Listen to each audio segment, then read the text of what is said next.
ಪಡುಬಿದ್ರೆಯ ಯುಪಿಸಿಎಲ್ನಲ್ಲಿ ಹೆಚ್ಚಿನ ವಿದ್ಯುತ್ ಉತ್ಪಾದನೆಗೆ ಸಾಧ್ಯವಿಲ್ಲದ ಸಂದರ್ಭದಲ್ಲಿ ಬೋಗಸ್ ಯೋಜನೆಯ ಉದ್ದೇಶವೇನೆಂಬುದನ್ನು ತಿಳಿಸುವ ಕಾರ್ಯವಾಗಬೇಕು.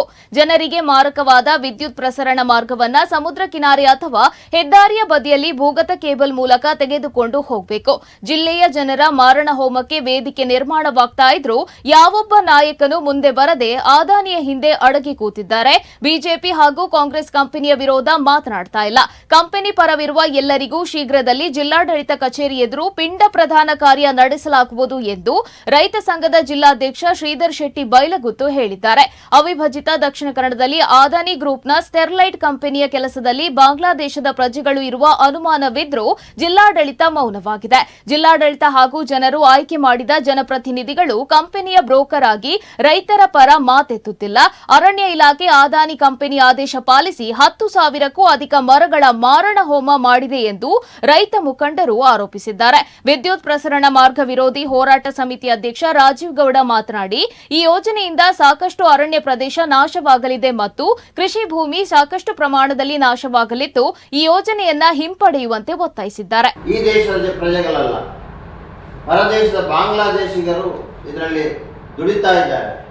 ಆದರೂ ನಮ್ಮ ಜಿಲ್ಲಾಡಳಿತ ಇದರ ಬಗ್ಗೆ ಚಕಾರ ಎತ್ತದೆ, ಸುಮ್ಮನೆ ಕೂತಿದೆ, ಅವರ ಅಡಿಯಾಲಾಗಿದೆ. ಜಿಲ್ಲೆಯ ಜಿಲ್ಲಾಡಳಿತ ಮತ್ತು ನಾವು ಇಲ್ಲಿಂದ ಯಾರನ್ನು ಆಯ್ಕೆ ಮಾಡಿದ್ದೇವೆ, ಸಂಸದರು, ಶಾಸಕರು, ಈ ಕಂಪನಿಯ ಬ್ರೋಕರ್ಗಳಾಗಿದ್ದಾರೆ. ಇವರಿಗೆ ಕಂಪನಿಯಿಂದ ಪಾಲ್ಬಂಡವಾಳ ಸಿಗ್ತಾ ಇದೆ. ಇವರು ರೈತರ ಪರ ಅಥವಾ ಜನಗಳ ಪರ ಇವರು ಮಾತೆತ್ತುವುದಿಲ್ಲ, ಕಂಪನಿ ಪರ ಧ್ವನಿ ಎತ್ತುತ್ತಾ ಇದ್ದಾರೆ.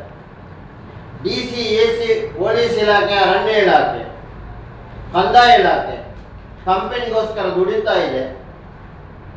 ಜಿಲ್ಲಾಡಳಿತಕ್ಕೆ ಕೇಂದ್ರ ಸರ್ಕಾರ, ರಾಜ್ಯ ಸರ್ಕಾರ ಕೊಟ್ಟಂತ ನಿಬಂಧನೆ ಏನುಂಟು ಅದನ್ನು ಪಾಲಿಸುವುದನ್ನು ಬಿಟ್ಟು ಅದರ ಬಗ್ಗೆ ಇವರು ಹೋಗುವುದಿಲ್ಲ.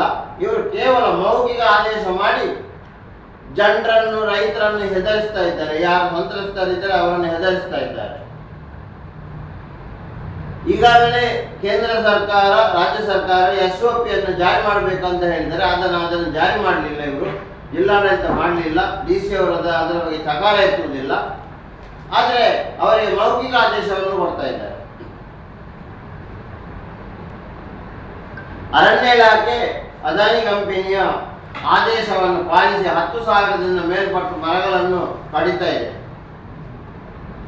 ಪರಿಸರವಾದಿಗಳು, ಅರಣ್ಯ ಪೋಷಕರು ಕಂಪನಿ ಹತ್ರ ಈಗ ಇಲ್ಲವೇ ಇಲ್ಲ, ಅವರ ಪತ್ತೆ ಇಲ್ಲ, ಎಲ್ಲಿ ಹೋಗಿದ್ದಾರೆ ಅಂತ ಗೊತ್ತಿಲ್ಲ.